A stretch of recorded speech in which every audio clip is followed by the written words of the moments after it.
Olá, boa noite, meus amigos. Estamos aqui mais uma vez, daqui a pouquinho, com nossos estudos da noite.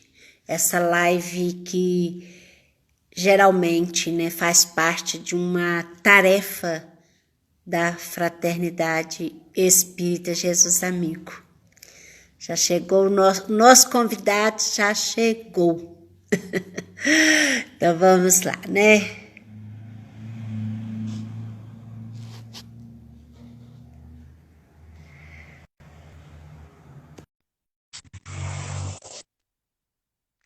Boa noite, Juan. Boa noite, deixa eu inverter minha câmera aqui. Como é que eu faço? Ah, Eu tô. Ah, isso. é, eu falei, eu aprendi, assim, pelo Instagram eu nunca fiz participei, né? Mas é, vai dar tudo certo. Tecnologia já vai aprendendo alguns detalhes, né? Pois é, menino. Tá faltando uns minutinhos, enquanto isso aí o pessoal tá chegando.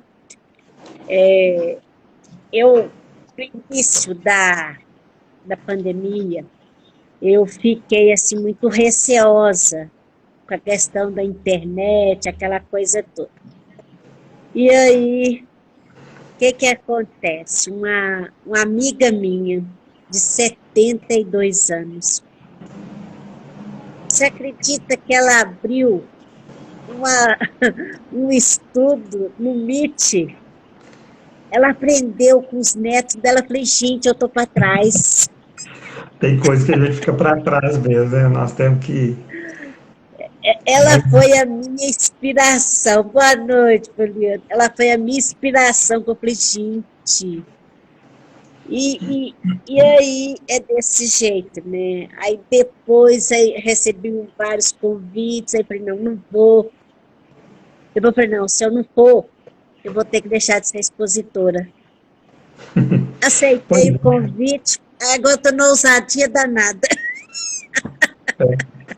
Eu já fiz várias, assim, pelo YouTube, pelo Facebook, pelo Meet, Zoom, já fiz várias. Pelo Instagram é minha estreia, né? Questão da tecnologia, a gente. É simples, eu acho assim, bem simples. É igual eu estava conversando com você. São pequenos detalhes, né?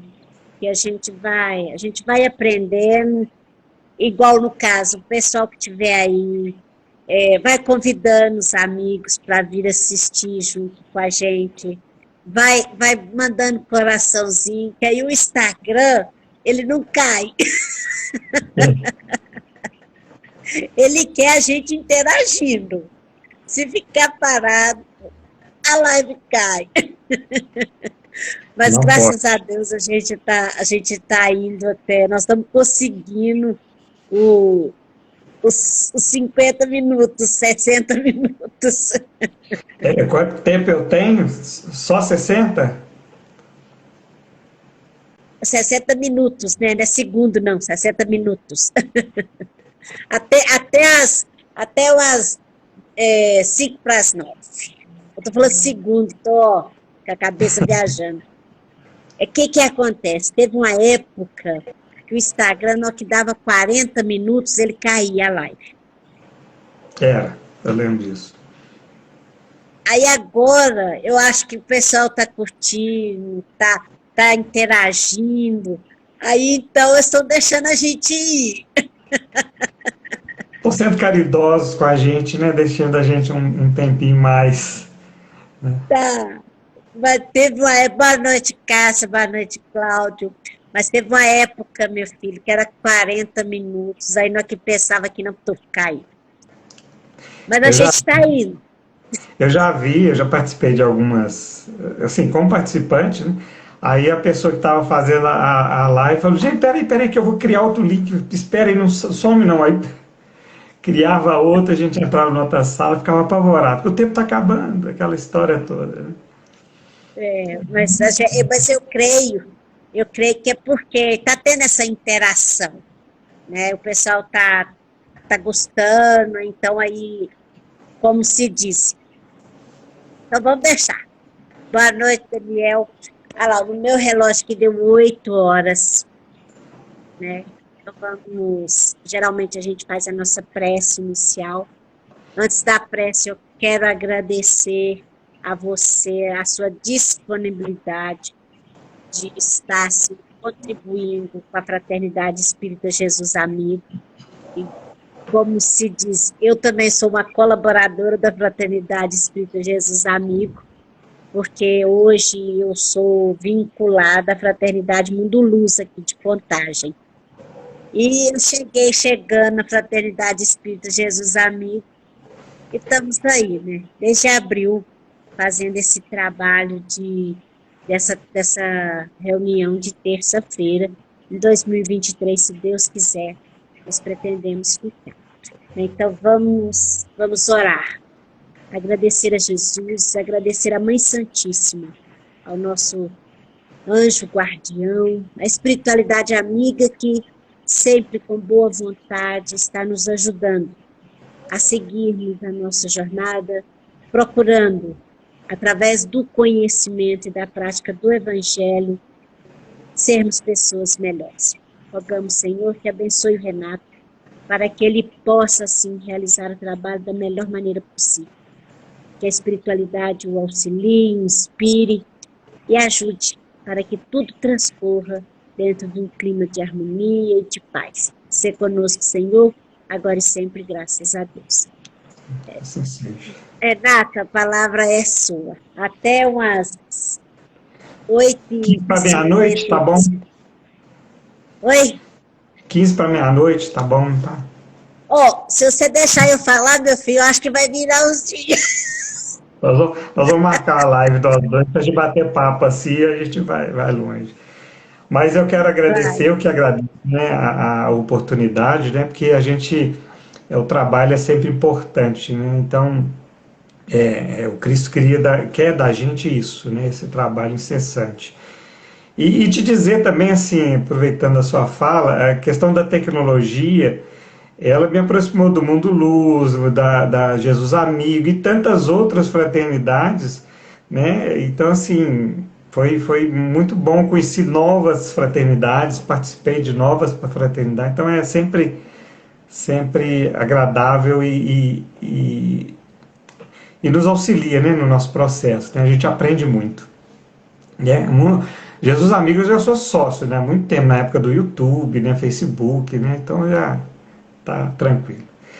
Mas enfim, o nosso tema hoje nós escolhemos, né, a questão dos 4 evangelistas, mas o que eu acho interessante, antes da gente iniciar, vamos fazer um sobrevoo, né? Antes da gente iniciar, é importante, por que a gente estuda os 4 evangelistas, né? Eu digo que às vezes tem alguns estudos meus que são mais técnicos, mas eu acho que é importante a gente entender que a partir do momento que a gente entende o papel de cada um, a fala de cada um, né? Eu até converso muito com as pessoas e falo assim, você quer estudar a Bíblia? Ótimo, tranquilo. Porque tem gente que fala que o espírita ele não lê a Bíblia, né? Não, pelo contrário, a gente lê ela o tempo todo, né? Só que com um outro olhar, né? Mas o que acontece? O estudo do Evangelho ele tem que ser muito criterioso para a gente não cair no fantástico e a gente não se perder nas falas. Então eu digo muito assim que a gente precisa entender, Jesus falou determinada expressão, que a gente vai ver que os evangelistas trazem essas expressões. Ele falou teve uma determinada fala, e nesta fala a gente tem que entender qual que era o contexto onde Jesus estava inserido. Então eu preciso entender quais eram os personagens, qual que era a cultura da região, quais eram os costumes, né? E quem estava envolvido, seu cargo, sua posição social. Então tem todo esse entendimento que a gente consegue aprofundar no entendimento do Evangelho, né, da fala de Jesus. A gente consegue aprofundar nisso e entender melhor, sem cair no fanatismo, no fantástico e outras questões que a gente vê alguns irmãos ainda caminhando dentro desse roteiro, né? Interpretando o evangelho ao pé da letra. E isso é muito complexo. Isso é muito complexo. Então a gente tem que tirar o espírito da palavra.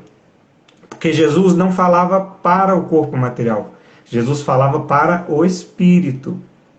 Então, se a gente pegar todo o evangelho, a fala dos evangelistas, as cartas de Paulo, né, o Apocalipse, tudo, você vai perceber que eles trazem impressões do Cristo dentro dessa questão espiritual. Aí a compreensão fica outra, né? Pois bem, então assim, vamos começar. O evangelho, que, né, o evangelho está lá do grego, evangelium, eu não sei falar direito, né? Meu grego é muito ruim, né? Mas, enfim, o interessante é assim, o que quer dizer isso? É boa nova, ou boa notícia. Isso era um hábito, tá? Que na região eles tinham, então quando um general ganhava uma guerra, eles traziam essa expressão para falar, trazer boa notícia, ó, ganhamos mais um, né? Quando meu time de futebol ganha uma, eu vou, né, boa nova, vou levar a gente, ó, ganhou mais uma. Então, era uma expressão utilizada antigamente. Dentro desse evangelho, né, que a gente está trazendo aqui, dos evangelistas que eles colocam para nós, então, o cerne desse evangelho, ele é o doutrinário do cristianismo. Então, ele tem essa característica, né, dentro dele, o cerne dele, né, vamos dizer assim, é o cristianismo. E ele traz aspectos bibliográficos de Jesus. Então, se a gente pegar todo o evangelho, a gente vai ver, são expressões trazendo as características, as questões biológicas de Jesus, tudo isso. E tem o caráter, né, o caráter moral. É o caráter dos ensinamentos que Cristo trouxe, por isso que a gente, né, até falei assim, a questão espiritual, mas espiritual no sentido de uma construção moral para todos nós. Então é um ensinamento. E tanto é que os evangelistas trazem essas informações, os 4 evangelistas, vamos dizer assim, né? Então, assim, e Jesus ele não escreveu nada, porque naquele período a transmissão ela era oral, né?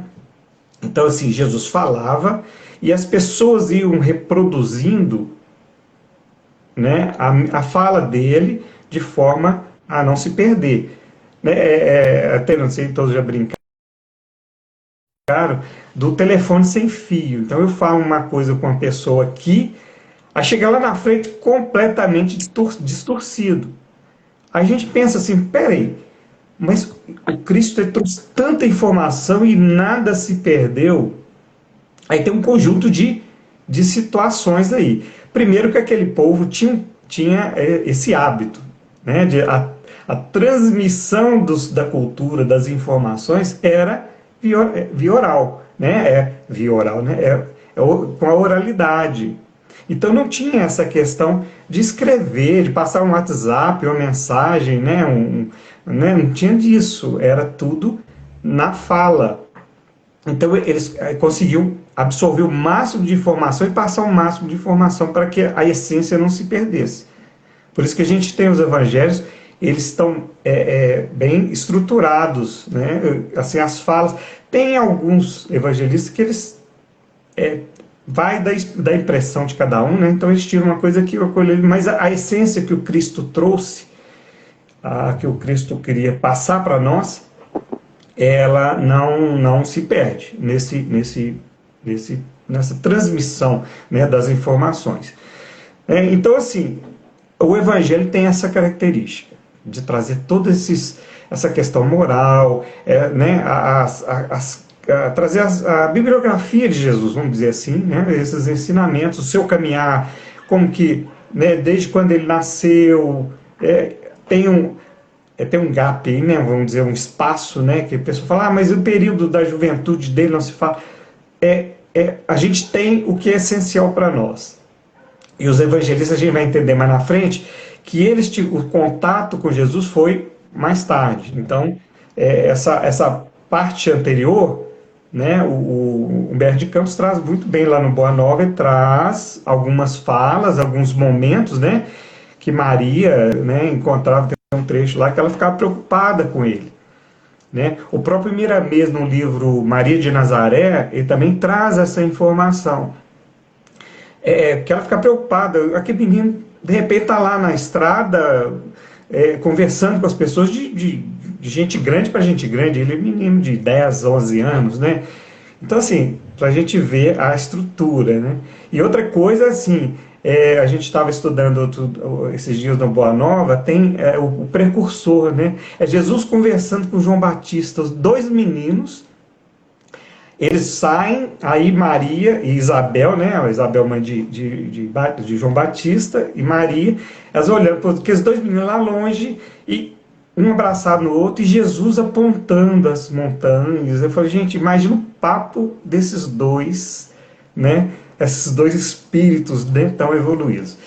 Mas não é o caso aqui, não é o João Batista. Mas é interessante, assim, que tudo é trazido de forma a gente entender. Pois bem, a Bíblia, né, vamos dizer assim, ela é constituída, é um conjunto de livros, né? A gente sabe disso, que foi um juntado de livros. Então tem lá os 4 evangelhos, ela tem o Atos dos Apóstolos, as epístolas, né?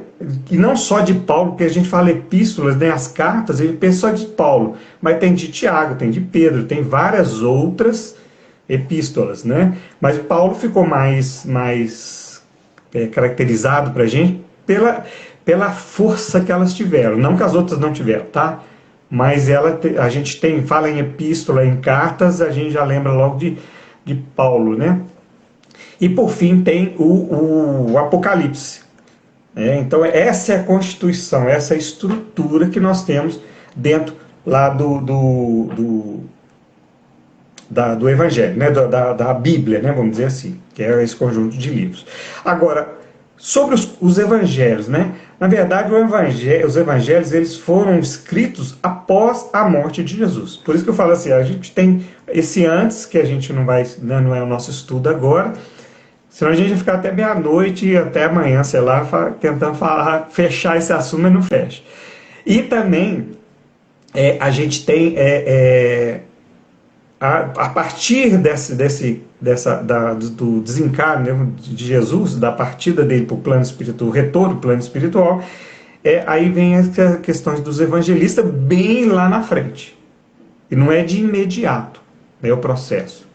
Então, os apóstolos eles já saem, já partem para os trabalhos, mas mais na frente que isso vai ser registrado efetivamente. Antes da gente seguir, eu trouxe uma questão interessante, eu acho que eu vou, para a gente ir se localizando, tá, gente? Quando a gente fala em apóstolo, porque nós temos os apóstolos e os discípulos. Mas para a gente entender, e até para reflexão nossa, de em que ponto que eu estou nesse arquétipo, né, do Evangelho. Então nós temos aquele, o primeiro é aquela pessoa que nega, ela é indiferente, né, ela é antagônica ao Evangelho, né, não acredita em nada, né, eu sou ateu, né, eu sou à toa. À toa ficou legal, né? Mas enfim, ateia, né? Então, essa pessoa tem o que nega. Existem pessoas assim? Ainda existem. Depois a gente vai para o segundo ponto, que é isso é a nossa evolução, tá? A gente vai se transformando. E aí vamos analisar dentro da característica de cada um, onde que eu estou. Então, aí nós temos a multidão. Multidão é os que têm interesse pelo Cristo, mas não se interessam pela sua renovação. Por isso que o Evangelho é repleto. Quando fala em multidão, somos nós que nas nossas necessidades que a gente precisa mudar e a gente não muda. Então nós somos a multidão e fica lá e para cá, né? Pode ver que as parábolas de Jesus sempre tem, né? A parábola do paralítico de Cafarnaum, ele teve que passar pela multidão, chegar no telhado, teve que ter o apoio de 4 colaboradores, e assim, se a gente tirar o espírito da coisa, a gente vai ver, a multidão eram as dificuldades dele, né? Então, de evoluir, de crescer, até que ele tenha um encontro com Cristo, tal. Aí fala, pega seu coxo, e vá e não peques mais, e tantos outros que ele fala, né? Tá, então a multidão tem essa questão. Então, eu acredito, eu oro por Cristo, eu acredito, mas não sai do lugar. Os discípulos são aqueles assim, estão desconectados desse movimento da multidão. Eles não pertencem a essa multidão. Eles já caminham, né, com uma postura mais consciente, já estão mais conscientes do processo de evolução moral. Então eles buscam Jesus para servi-lo. A gente, quando é multidão e ainda não acredita, o Cristo é que nos serve. A gente quer que ele sirva a gente. E os discípulos não, eles já estão a serviço do Cristo. Mas ainda tem as dificuldades deles, né? Eles só se desconectaram dessa multidão. E os apóstolos? Aí os apóstolos já estão mais inteirados com Cristo, né? E já tem mais essa interação. Quando eu falo interação é porque já está vivendo Cristo. Né? Quando Paulo, né, em Damasco, ele tem aquela ruptura e fala assim, não sou eu mais quem vive é o Cristo vive em mim. Tá? Então ele sempre está, e os apóstolos eles sempre representam alguém maior. Então eles estão representando o Cristo, eles estão representando Deus. Né? Então assim, o Cristo já habita dentro deles. Então a gente pode ver, né, em que ponto que eu estou, né, como que eu estou. Então assim, a gente tem que sempre refletir. Né? Aqui, deixa eu te pedir uma coisa, por favor, Noemi. Quando Sim, estiver faltando 15 minutos, você me fala, porque eu estou sem relógio aqui, eu estou no celular e a gente tem o hábito do celular, né? Mas aí, se você puder me dar só um toquinho, senão eu disparo a falar aqui. Né? Vamos lá. Seguindo. faltando Então, a gente... 15, Oi? faltando 15. É. Já está faltando, não, né? Não, não, tá bom. Tá aqui, vamos lá. Então, assim, vamos voltando, né? Então, a gente situou que é apóstolo, que é discípulo, que é multidão. Então, lembrando, o evangelho foi escrito após a morte de Jesus. E o ambiente onde ele foi escrito? O judaísmo. O judaísmo, esses meios judaísmo, é judaísmo. Então, era uma cultura, era aquela onde estavam inserido aquele pessoal. Então, isso é interessante, porque a gente precisa entender qual que era a cultura na época. Tá? É o que alguns doutores da lei, vamos dizer assim, não acreditavam na fala de alguns deles, né? A gente vai ver isso aqui na frente também, né? Então, assim, ele tem dois tipos, né? E aí que a gente entra nessa questão. Tem os canônicos e os apócrifos. Os canônicos são aqueles que a igreja, né, católica, apostólica romana, né, na época, é aquela reconhecia. Então, esses para nós são verdadeiros. Então, pega Mateus e João, eles entendem que são verdadeiros. Por quê? Eram apóstolos de Jesus. Conviveram com Jesus. Interessante isso, né? Então, eles traziam de si o ensinamento direto do Cristo. Então, Mateus e João tinham essa característica. Agora, os apócrifos aqueles que não foram reconhecidos pela Igreja Católica. Aí depois tem um processo, né, de revisão. Jeremias ele faz uma revisão no texto, né? A gente vai falar isso mais na frente um pouquinho. Então, esses apócrifos têm essa característica. Existem vários, mas foram feitos filtros, né, para poder chegar, né, nesses quatro. E os quatro evangelistas que nós vamos falar é Lucas, Marcos, Mateus e João. O Marcos ele tem uma característica que tem no livro Paulo Estevão, tem a fala lá, João, a gente não pode confundir com os nomes, né? Mas não é o João evangelista, é o João Marcos, né? Ele se chamava assim, mas nós vamos falar um pouquinho dele daqui a pouco. Bom, na cronologia, né, dos quatro evangelhos, Eu até fiz uma escolinha aqui, porque as datas, assim, a gente vai se fazendo se perder. Então, assim, Marcos, né, ele está entre o ano, ele escreveu, olha só, eu lembro que eu falei assim, todos foram escritos após a morte de Jesus, e não foi de imediato após a sua morte. Então, Marcos foi entre os anos 60 e 80, tá? Já da era cristã, né? Assim, Lucas e Mateus foi entre os anos 80 e 98. E João veio bem depois, né? Ele vem depois de 98 até o ano 110. Assim, são estimativas, tá? Mas está dentro desse período a escrita desses evangelistas, tá? Então tem essa cronologia, foi bem lá na frente. Então, quer dizer, João, Mateus e João trazem esse conhecimento, né, do próprio Cristo. E Lucas e Marcos não, mas eles têm as fontes deles, né? Que era Pedro, que era até próprio conhecimento, porque Marcos ele convivia com Paulo, com Barnabé. Aí a gente vai ver isso aqui no dia. Tem um diálogo muito interessante.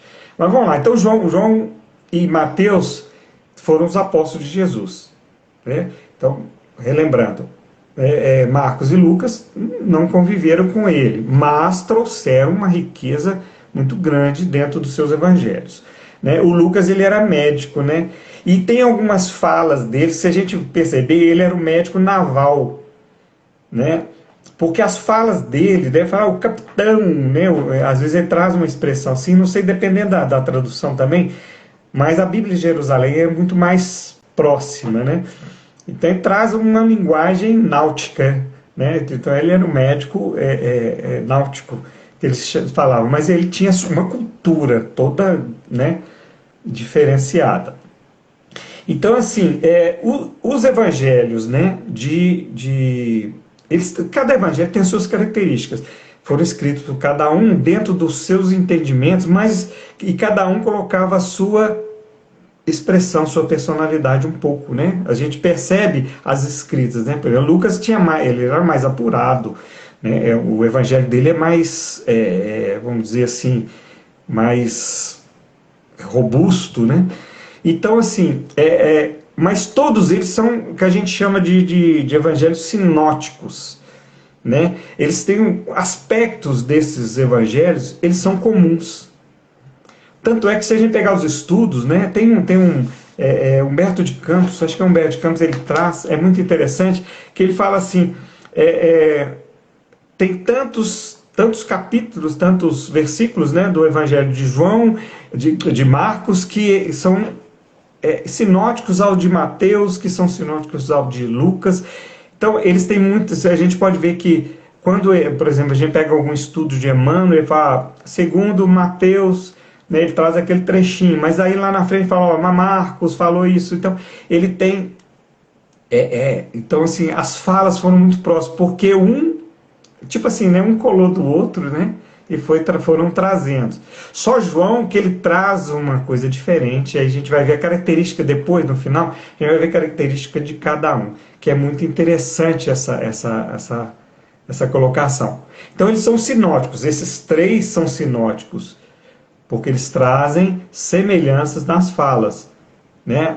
Às vezes assim uma forma de dizer diferente, mas se a gente analisar profundamente o texto, a gente vai perceber que esses três, o Marcos, Lucas e Mateus, eles trazem a mesma fala, a mesma impressão, né, de uma característica do Cristo, de uma passagem, de um milagre, alguma passagem dele, ele traz essa questão. Tá? Então, só lembrando, né, que a base desse texto, lembrar que ela, até eles fazerem os registros, né, isso aqui eu não estou falando dos outros que tinham, tá? Tinham outros registros, mas esses 4 registros, eles foram transmitidos, né, com a narrativa oral. A narrativa era, né, era via, né, não tinha. Imagina se tivesse o WhatsApp, né? Isso é maravilha na época, né? Vamos mandar mensagem aqui, Jesus, mensagem, né? Enfim, né? Então, assim, é muito interessante. E só fazendo a correção, eu falei Jeremias, mas não, é Jerônimo, tá? Então, o Jerônimo, ele fez uma revisão nesses evangelhos, todos eles, todos os textos, né? E foi lá no período de 347 a 419, né? Ele fez essa revisão nos textos. E ele teve uma extrema dificuldade, ele mesmo relata, né, o Humberto de Campos traz para nós, deixa eu pegar a fala dele aqui, que é interessante, ele fala que os evangelistas, que Jerônimo, ele teve uma extrema dificuldade para pegar aqueles textos mais sensatos, porque tinha muita coisa. Então, é igual Kardec fez para nós, né? Ele recebia inúmeras mensagens e ele teve que pegar as mais, vamos dizer assim, as mais sensatas. E aquela que tinha uma fala coerente com todas as outras e coerente com, né, com a proposta do Cristo, né? Então, assim, o Jerônimo tinha inúmeros textos. O Jerônimo era um padre, doutor da lei, né? E o Papa da época, Damaso, né, que fala, o primeiro, ele pede que ele faça essa revisão, né? Aí eles, quer ver, olha o que Humberto de Campos, o Leon Denis traz para nós. Essa fala de Jerônimo, ele diz assim, olha, da velha obra me obrigais a fazer obra nova. Quer dizer, daquele tudo, né? Ele conversando com o Papa, né? Olha só, pô, da velha, né? Daquelas escrituras todas, ele pediu para me fazer uma nova. Quereis que, de alguma sorte, me coloque como árbitro entre os exemplares das escrituras que estão dispersos por todo o mundo, e como diferente entre si, que eu distinga os que estão de acordo com o verdadeiro texto grego. Então, quer dizer, os textos, né, foram acho que foi só João que escreveu em hebraico, os outros foram escritos no grego, porque era uma linguagem fácil, né, e muitos abrangia mais gente.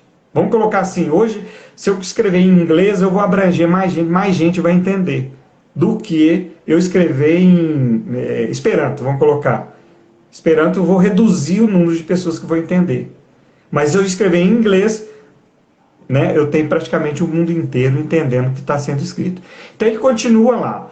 É um piedoso trabalho, mas é também um perigoso arrojo, da parte de quem deve ser por todos julgados, julgar ele mesmo os outros, quer mudar a língua de um velho e conduzir a infância do mundo já envelhecido.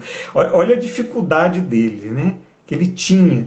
Ele tinha uma coisa velha que ele tinha que traduzir para uma linguagem nova para um povo que estava, vamos dizer, estava chegando, que não conviveu com Cristo, que não participou desse processo, né?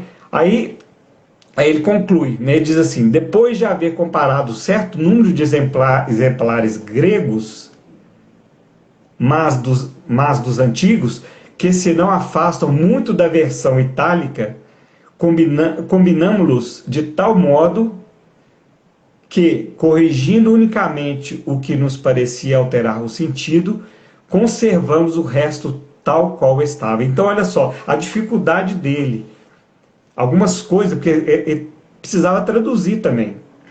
Então, para traduzir, ele tinha que entender, e é difícil, porque, por exemplo, o aramaico, né? O aramaico, ele era muito pobre, né, na sua questão de linguagem. Então, às vezes, eu usava uma palavra para expressar vários outros sentidos, várias outras coisas. Então, vamos supor, tem uma pedra, e aí eu falo pedra, mas aquilo ali eu estou falando não é na pedra, não, é outra coisa de pedra. Então, assim, ele tem uma palavra tinha vários sentidos, né? Então, ele teve essa dificuldade. Quem se interessar também ler, as obras de Leon Denis são muito interessantes, né? São bem ricas. Tá lá, esse trecho está lá no Cristianismo e Espiritismo, tá? Quem tiver interesse, anota aí, vai anotando que a gente vai passando algumas dicas, né? Então, assim, ele sentiu essa dificuldade, mas fez, né? Então, foram, né, essa tradução foi declarada oficial, né, pela Igreja, né, romana, no Concílio de Trento, 1546. Tá? Então, a partir daí, teve o reconhecimento da Igreja, né? Aí segue aí em frente. Mas a gente tem que observar uma questão interessante, né? A gente, vamos puxar, agora vamos pegar o lado do Espiritismo, né? Nada foi escrito à toa, nada foi escrito sozinho, nada foi escrito, né? O próprio Paulo, nas suas cartas, ele tinha, né, o apoio espiritual de próprio Jesus por intermédio do Estevão. Eu tô fazendo como é que a gente fala, spoiler, né, do livro Paulo Estevão, mas leiam Paulo Estevão também, que ali tem esses detalhes, e entram muitos detalhes, né, sobre essas questões do Evangelho. É muito interessante. E as próprias cartas que ele escreveu, por que ele escreveu, como funciona esse processo todo. Enfim, então, assim, essa é a estrutura. Então, a gente sempre preocupar, com essa linguagem. E aí, Jerônimo teve esse processo todo e foi, eu imagino a dificuldade, né, gente? Assim, pouco conhecimento, pouca fonte. Aqui a gente, estou com dificuldade numa palavra, eu vou no Google Tradutor, ele traduz para mim. Às vezes não precisamente, mas traduz, né? Ou eu ligo para um colega, você fala inglês, traduz isso aqui para mim, a pessoa traduz. Mas antigamente não tinha essa, né? Então, assim, mas ele era o Jerônimo era um estudioso, né? O padre Jerônimo, e ele conseguiu fazer e trazer assim o mais próximo da realidade que a gente precisava, tá? Então, assim, seguindo, né, nossa estrutura do Evangelho, os quatro evangelhos, eles têm uma composição, né? E eles estão no Novo Testamento. Então a gente não está falando do Velho Testamento. Alguns dos evangelistas, eles não traziam essa questão do Velho Testamento, né? Assim, mas dos evangelhos, atos comuns da vida. Eu trouxe, né, que traz aspectos de Jesus, aspectos bibliográficos, né,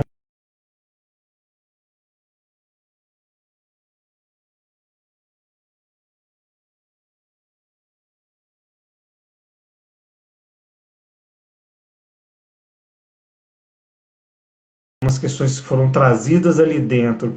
A igreja extraiu e criou os dogmas, né, algumas questões assim, né, e o principal é os ensinamentos, o ensinamento moral. É o que Jesus ele prezava muito.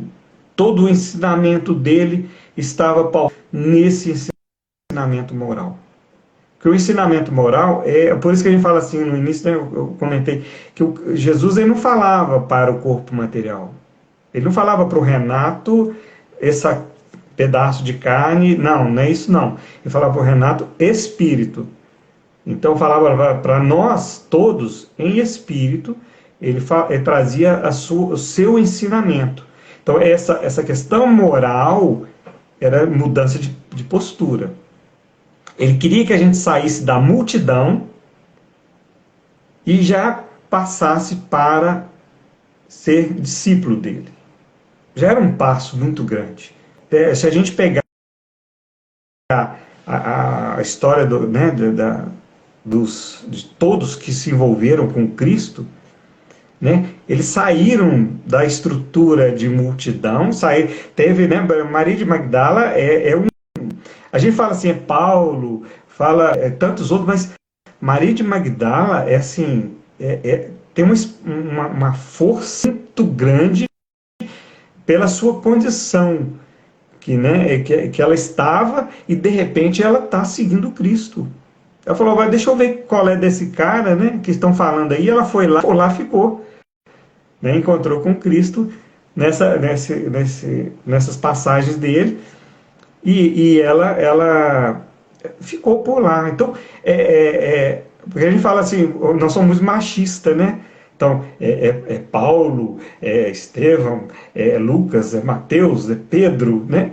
Não, mas a mulher tem a força muito grande dentro do Evangelho, né? Então, assim, mas as culturas, né? A época era assim, era crime você conversar em pleno sábado com uma mulher na praça pública. E nós temos aquela passagem de Jesus com a samaritana, que ele vai até o poço e pede a ela que dê água a ele, né? E ele conversa com ela. Aquilo é um escândalo, né, na época. É um escândalo. Jesus não estava preocupado com isso. Ele estava preocupado com o ensinamento moral. Falar assim, aqui não tem diferença. Somos todos iguais. Se é mulher, se é homem, não, azul, índio, somos todos iguais. Então, esse é o ensinamento dele.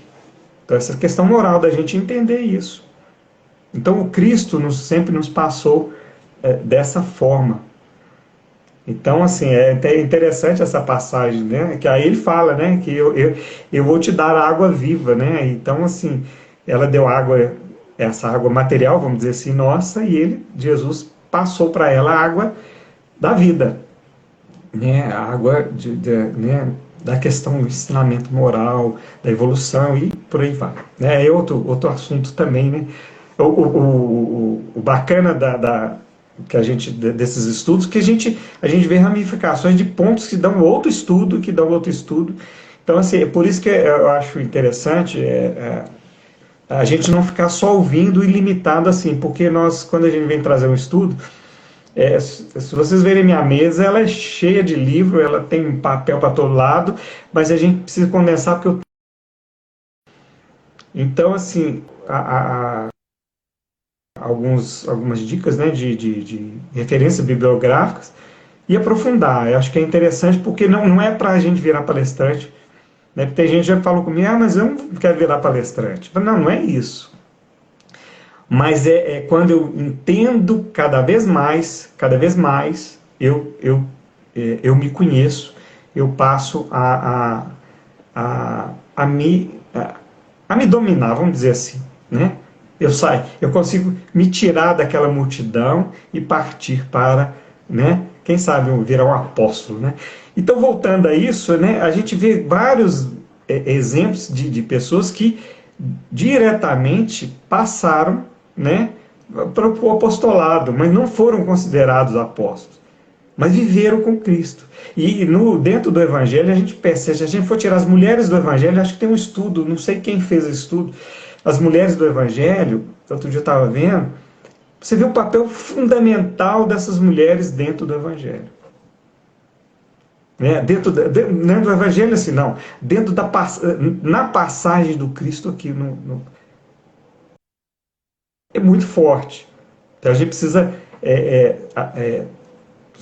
e partir para esse entendimento dessas questões, que é muito interessante, porque amplia a nossa visão, o nosso entendimento. Aí a gente consegue enxergar as nossas, o nosso interior, né, de uma forma diferente. Vamos falar aqui do evangelista Mateus, né?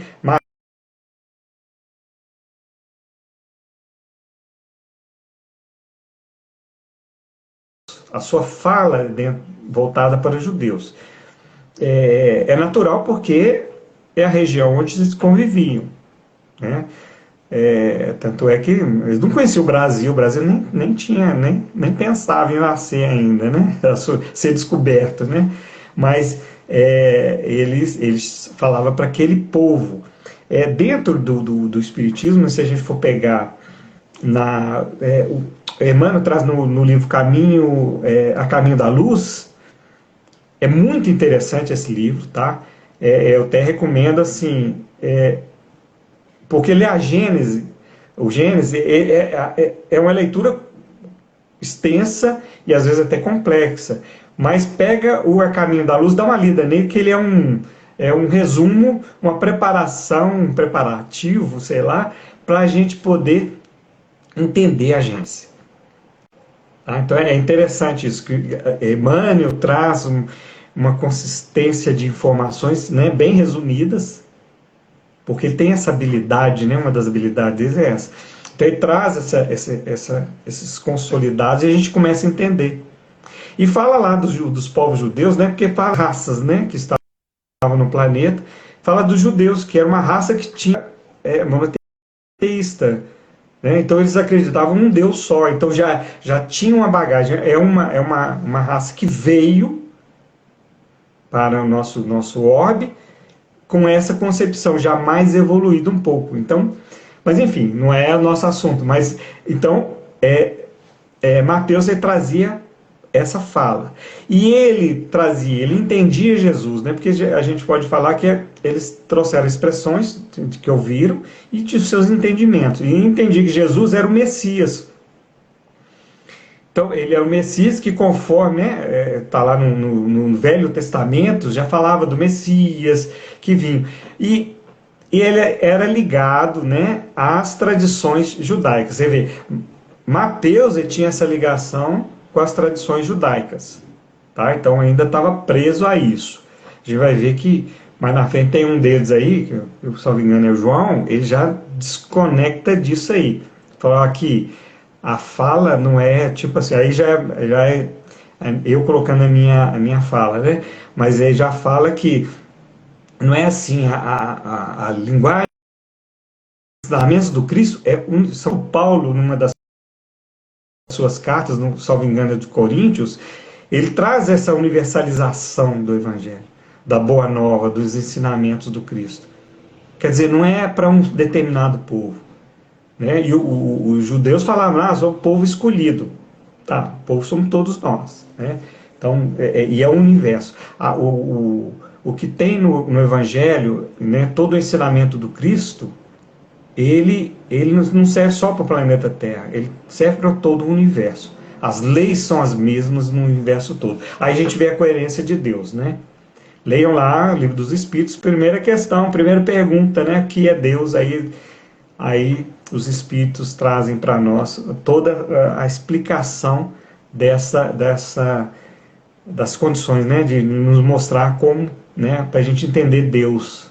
Porque Deus não é quem, é o que, né? Aí amplia mais e dá melhor entendimento. Enfim. Então vamos lá, seguindo Mateus. Então, ele era um genealista do Cristo. Então ele estudava toda a sua estrutura, né, genealógica, né, a sua árvore genealógica. Ele traz esse caminho para chegar até Jesus. Então, ele vem trazendo todo esse ensinamento, toda essa genealogia de Jesus. Agora, é interessante, para que isso? Né? Para a gente entender o caminho que ele fez. Lógico que Jesus, né, a gente tem que ampliar também, ele mesmo falou, não vim destruir a lei. Então ele tem uma estrutura genealógica, né, até chegar a ele. Aí entra pai, avô e por aí vai, né, bisavô. Então tem essa estrutura, né? Então, que aí a gente começa a entender, no caso de Isabel, com João Batista, e tantos outros que a gente tem uma estrutura, uma didática pedagógica, né, que é na minha área, né? Então a gente tem essa didática, né, desses ensinamentos, uma organização, porque não é solto, nada é solto, tudo é muito bem arquitetado, muito bem organizado. Né? Então a gente precisa... É importante a gente entender um pouco disso também. Né? Ele fala também dos milagres de Jesus. Aí milagres a gente usa porque eles usam a expressão milagres, mas a gente sabe a questão de milagre é uma questão muito, muito vamos dizer assim, complexa da gente usar essa expressão. Porque milagre, a gente quer dizer assim, são questões sobrenaturais. Opa, peraí. Aí a gente vai lá no Livro dos Espíritos, na parte terceira, está lá, leis naturais. Todas as leis de Deus são naturais. Se tem uma sobrenatural, opa, peraí, então Deus já está falho nisso aí, que ele já tem uma que ele não segue. Então milagre, na verdade, a gente usa a palavra milagre, mas é uma expressão de um ato de Jesus que está claramente explicado pela doutrina espírita. A doutrina espírita traz essa questão dos milagres, mas são feitos de Jesus dentro das leis naturais. Então as curas dele, Jesus curou o cego lá do lago da piscina, lá de Betsaida. Ele curou o cego, mas se a gente olhar, né, materialmente, sim, o cara era cego, não enxergava, ele passou lá, cuspiu na terra, fez um barrinho, pôs lá, e aí o cara passou a enxergar. Mas essa é a história. Mas a essência tirou dele a venda, né, que somos nós às vezes somos cegos nos seus ensinos morais, e a gente não enxerga, a gente continua fazendo coisa errada. A gente continua, em vez de perdoar o irmão, a gente continua jogando ele mais pro buraco ainda, cada vez mais. Entende? Então a gente tem que tomar muitas 15. Nossa, deixa eu correr aqui. Então, essa questão dos milagres, depois vocês procurem, é muito interessante, né? A doutrina espírita explica bem isso.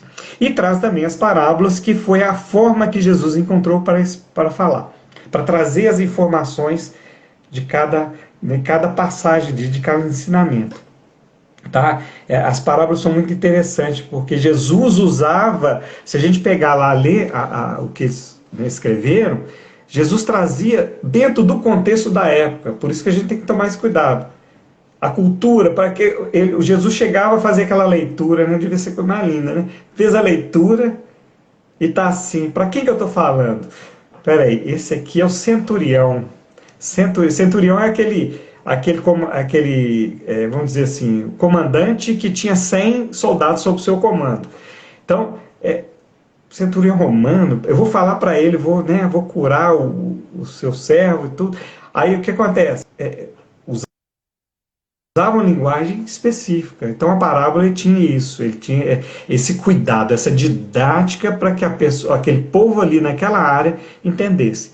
Então a gente tem que ficar bem entendido isso, porque quando ele falava, ele estava falando para aquele povo. Né? A mesma coisa que eu gosto de falar assim se a gente chegar na época de Jesus e falar assim, não, Jesus, você está engolindo sapo. Ele vai falar, pô, engolindo sapo? Como assim? Eu pego o sapo, põe azeite, engulo. Para nós hoje, engolir sapo é o quê? A gente leva uns desaforos para casa, umas coisas assim, não é? Mas na época não tinha essa expressão.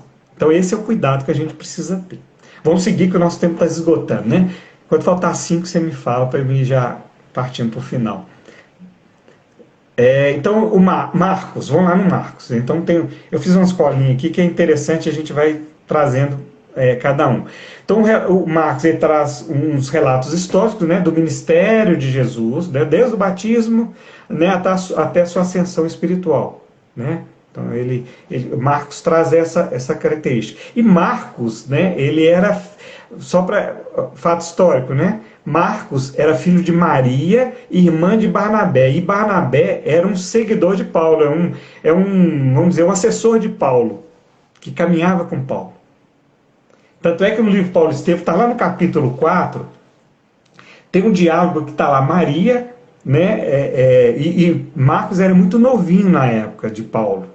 Então estava Maria, estava Barnabé e estava Paulo, esses 2, 3 batendo papo. Aí falando de Marcos. E olha só, aí Paulo vira e fala assim, como ele era um profundo conhecedor, né, da alma humana, ele fala assim, desviou a palavra procurando interessá-lo mais diretamente, porque Marcos ficava só ouvindo e eles falando dele. Então, tipo assim, ele vai fazer isso, vai fazer aquilo, traço da vida do menino. Aí Paulo falou, não, peraí, vem cá, Marcos.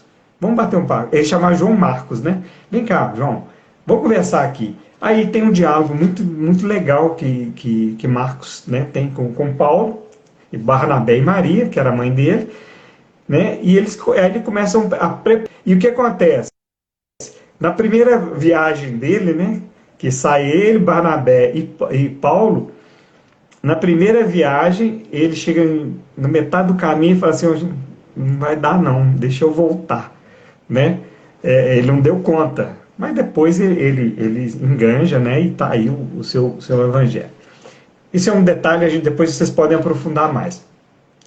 Então ele se concentra mais lá no martírio da cruz, né, de Jesus, ele foca mais nesses pontos, né, e reconhece, né, esse heroísmo do Cristo, né, na sua passagem, e principalmente lá no momento lá da cruz, Cristo seguiu, né, tranquilo, sereno, né, e a gente que sofre vendo a passagem dele, né, mas a gente, é interessante que o Marcos traz a questão do heroísmo, né? Poxa, o Cristo, cara, né? E ainda pede para Deus nos perdoar no meio lá daquela situação. Vamos lá, Lucas, né? Lucas, as suas cartas, ele escreveu cartas, né, dirigidas a Teófilo, né? Ele mostra que Jesus a sensibilidade de Jesus, né? Porque Jesus ele se preocupava com aqueles necessitados e os desprezados da sociedade. Jesus tinha esse cuidado com as pessoas. Tanto é que ele vivia nos lugares mais pobres, vamos dizer assim, né? Ele andava com essas pessoas, mas porque ele se preocupava com eles que eram os mais necessitados, né? E o foco, né, de Lucas era se motivar os fiéis, né, para que todos pudessem buscar a salvação. A salvação, aí é outro ponto também que eu não vou adentrar nele aqui não, mas procurem o que a doutrina espírita fala sobre salvação. A gente vai mudar o aspecto dela que a gente aprendeu até hoje, né? Ela tem um aspecto diferente. Então, assim, o Lucas tinha essa característica, né? Então, eles tinham esse processo, né, de ver com os fiéis, motivar, gente, vamos lá, aquele motivacional, né? Vamos lá, vamos buscar a salvação, segue em frente, vamos lá, pessoal. Então ele tinha eu não sei se era assim que ele falava, né? Mas ele tinha esse processo, né? E João, né? No caso de João, evangelista, ele já foi mais, porque João ele já era, né, apóstolo de Jesus, ele conviveu com Cristo diretamente, né? Ele na época ele era mais novo, né? Jovem, mas ele conviveu com Cristo. Então, o Mateus, Lucas, né, e Marcos, Lucas e Marcos, eles eles beberam do conhecimento de Pedro, de Paulo, de alguns outros, né, e também de condições deles mesmo, de conhecimento, né, mas eles tiveram esses, vamos dizer, mentores, né? Seguiram, né? Marcos, você vê, ele viajava com Paulo, começou a viajar com Paulo, então ele bebia dessa fonte, né, de conhecimento. E João não, João já foi direto. João, a fala dele é para os gentios. Então, quem eram os gentios? Os que não eram judeus, os estrangeiros, né? E os romanos, né? Hoje a gente precisava pensar também, né? Tem pedagogia, a gente me falhou aqui, que não estava no meu roteiro, né? Mas a gente precisa, por exemplo, essas pessoas que saem do país delas vão para o nosso país, vêm para o nosso país, o que nós estamos fazendo para educar essas pessoas? Né? E João tinha esse cuidado, né? Que eram os que eram separados. Você é gentil, você está fora, né? Você não serve, né? Então ele desprendeu, com isso ele desprende da doutrina, né, a doutrina do Cristo, né, do judaísmo. Ele pula um pouquinho fora. 5, não, deixa eu correr. Ele era menos histórico, né, ele era mais reflexivo, né, ele era teológico e cheio de... Se a gente pegar João, ele é cheio de simbolismo. Então pode pegar o evangelho dele, a gente vai ver. Né, ele tinha uma linguagem bem particular dele, a cronologia era toda dele, porque ele bebia do conhecimento dele que ele teve direto do Cristo, né? Às vezes de vez em quando ele é meio contraditório dos três evangelistas, né? E a natureza do seu evangelho, ela é cristocêntrica, né? O Cristo é o centro, o Cristo é, o, é a central da sua fala, do seu entendimento. Então, os evangelistas, né? Essas são algumas características, mas é importante a gente aprofundar nos evangelistas, porque a gente vai ver o tanto que eles nos ensinam, né? E, por exemplo, Mateus era publicano é doutor era o cobrador de impostos. Então, olha só os personagens, né? Que próprio Jesus, depois ele vai conduzindo também isso, né? Que ele não larga, né? Ele não deixa assim, agora vocês falam aí. Não, ele está sempre ao lado. E ele é publicano. E o publicano era aquele judeu cobrador de impostos de judeu para entregar para os romanos. Era odiado, né? Mas aí o pessoal não entendia, mas como que, né? Jesus vai lá de Zaqueu, ele vai lá jantar com Zaqueu. Então tem essas histórias, é muito interessante, mas a gente entender que os evangelistas, eles se entregaram, se transformaram em apóstolos mesmo, e com Cristo interiorizaram todo o seu ensinamento e se transformaram, né? O Cristo passou a habitar neles. É isso que Jesus quer da gente. Isso que Deus quer de nós. Que a gente, né, habite, né, a gente tenha o Cristo, né, dentro de nós. Que a gente viva o seu evangelho. Para que a gente possa crescer, para a gente possa evoluir. É para isso que nós estamos aqui no planeta Terra. A gente não está aqui para passear, não está de férias, né, não viemos de um parque. Aqui é uma escola, um hospital, cada um, né, escolhe a sua linguagem, né, seu entendimento, mas de qualquer forma estamos aqui para corrigir os nossos erros e melhorar as nossas mazelas, né, do passado. É a gente com a gente mesmo. É trazer esses evangelhos, né, os evangelistas, os seus exemplos e tantos outros para dentro de nós, para a gente poder seguir em frente e crescer. Eu acho que é isso, né? Espero ter contribuído. Tem mais. Estou em cima da hora, né, Noemi? Mais meia hora? Tá, mas um minutinho para encerrar.